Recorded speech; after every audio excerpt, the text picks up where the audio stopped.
nkhondo yolimbana ndi Satana, ndani yatithandize kumenya.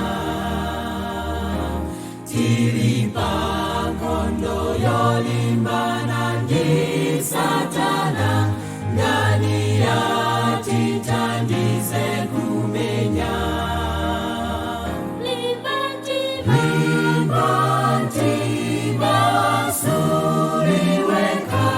Yesu athandizane muntimanga. Limbatima suliweka, Yesu athandizane muntimanga. Kanada mondwe alimbike pa nkhondo iyi, Yesu athandizane kumenya. Kanana mondwe alimbike pa nkhondo iyi, Yesu athandizane kumenya.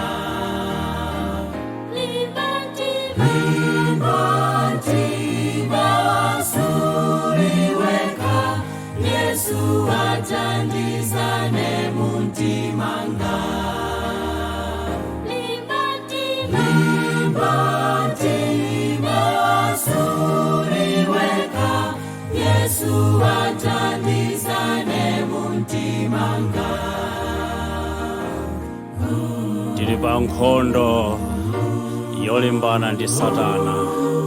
Ndi ndani amene atithandize kumenya? Mwina nkhondo ya zachuma, usiwa, imfa, koma ndi Yesu yekha amene atithandize kumenya nkhondoyi.